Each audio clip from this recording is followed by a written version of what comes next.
जंतर मंतर पर शिक्षा मंत्री धर्मेंद्र प्रधान के इस्तीफे की मांग को लेकर सीजेपी का प्रदर्शन लगातार जारी है। इसी बीच भाजपा एमएलसी देवेंद्र प्रताप सिंह का बड़ा बयान सामने आया है। उन्होंने कहा है कि किसी भी सरकार को भीड़ के दबाव में आकर किसी मंत्री का इस्तीफा नहीं लेना चाहिए। साथ ही उन्होंने आरोप लगाया है कि जंतर मंतर पर चल रहा प्रदर्शन विदेशी ताकतों के इशारे पर हो रहा है। हालांकि उन्होंने यह भी कहा है कि पेपर लीक पर सख्त कानून बनना चाहिए और दोषियों के खिलाफ कड़ी कार्रवाई होनी चाहिए। आइए अब आपको सुनाते हैं भाजपा एमएलसी देवेंद्र प्रताप सिंह का पूरा बयान। आखिर उन्होंने इस पूरे विवाद पर क्या कहा। जंतर मंतर पर प्रदर्शन कर रहे कॉकरोच जनता पार्टी के आज प्रतिनिधियों की मुलाकात जेपी नड्डा से हुई। उसमें 2 शर्तें उनकी मानी गई कि मुआवजा दिया जाए जो मृतक हैं उनके परिजनों को, और साथ में किसी भी छात्र पर कोई कार्रवाई ना हो जिन्होंने प्रदर्शन किया। लेकिन धर्मेंद्र प्रधान के इस्तीफे को लेकर बात अड़ गई है। सीजेपी ने कहा इस्तीफे से पहले समझौता नहीं होगा, जिस पर कि जेपी नड्डा ने यानी सरकार ने 24 घंटे का समय मांगा। देखिए, भीड़ तंत्र के कहने पर किसी भी सरकार को अपने मंत्री को बर्खास्त नहीं करना चाहिए। ऐसे तो किसी राज्य के चौराहे पर लोग भीड़ इकट्ठा करेंगे और मंत्रियों के इस्तीफे की मांग करेंगे। यह संसदीय लोकतंत्र के सिद्धांतों के प्रतिकूल है। जनता ने सरकार को बनाया है, निर्वाचित सदस्यों में से मंत्री बने हैं, तो भीड़ तंत्र के आगे उनकी बातें मांग लेने पर तो इसका सिलसिला इतना दूर तक जाएगा कि कहीं रुक नहीं सकता। इसलिए मैं अपने अनुभव के आधार पर कह रहा हूँ, किसी भी सरकार को भीड़ तंत्र की मांग पर अपने मंत्री को बर्खास्त नहीं करना चाहिए, और भारत सरकार भी कि भीड़ तंत्र के कहने पर मंत्री को बर्खास्त नहीं करने जा रही है। जो विषय है वो महत्वपूर्ण है कि पूरे देश की जनता चाहती है कि परीक्षाओं में लीक न हो। स्वयं प्रधानमंत्री मोदी जी भी इसके प्रति गंभीर हैं और फुल प्रूफ सिस्टम बनाने की दिशा में सरकार प्रयास कर रही है। जो भीड़ आई है जंतर मंतर पर, उसमें पढ़ने वाले छात्र कम हैं और अराजक तत्व ज्यादा है। उस भीड़ में प्रधानमंत्री और गृह मंत्री को गालियां दी जा रही हैं, उन्हें मारने की धमकी दी जा रही है।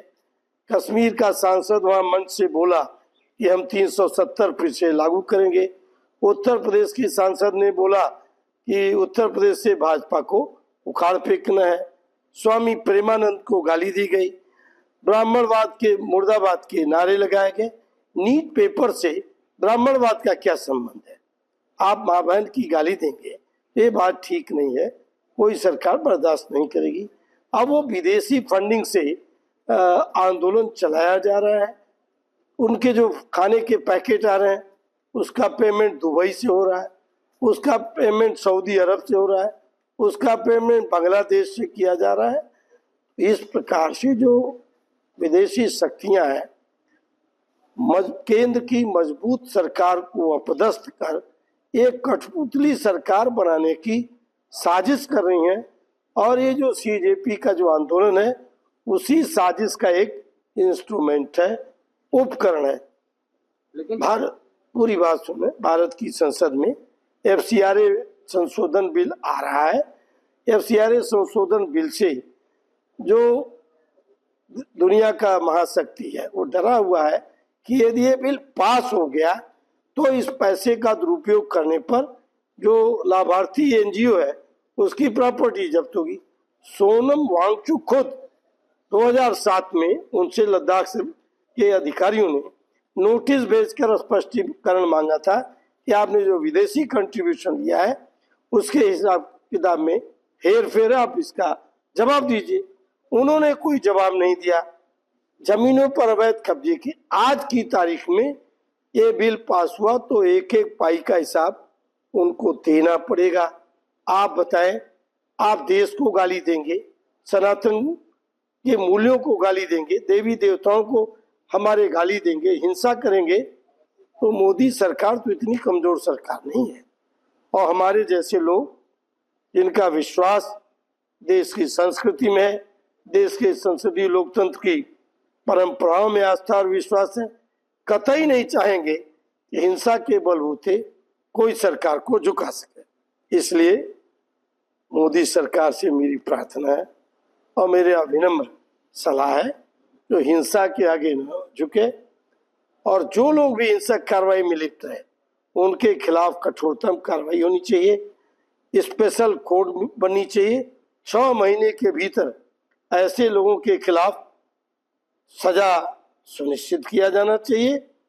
और मैं विद्यार्थियों से अपील करता हूं, ये आंदोलन पेपर लीक कांग्रेस के जमाने में भी होते थे, अब भी हो रहे हैं। स्वयं राजस्थान में कांग्रेस की सरकार थी, पेपर लीक हो रही थी, तब ये वाड्रा मैडम कह रही थी इसको कोई रोक नहीं सकता। आज क्या देश के प्रधानमंत्री को गाली देना उचित है? देश के गृह मंत्री को गाली देना उचित है? देश के प्रधानमंत्री और गृह मंत्री को राहुल गांधी गद्दार बोलेंगे? उनमें कोई देश के प्रति आस्था और संसदीय लोकतंत्र के प्रति कोई विश्वास होता तो देश के प्रधानमंत्री और गृह मंत्री के खिलाफ ऐसी शब्दावली का प्रयोग नहीं करते। पूरा देश मोदी जी के साथ खड़ा है और देश चाहता है 2 बातें, परीक्षा की शुचिता कायम हो, फुल प्रूफ कार्य योजना बने ताकि कोई लीक न हो और हिंसा फैलाने वाली ताकतों के खिलाफ कठोरतम कार्रवाई हो।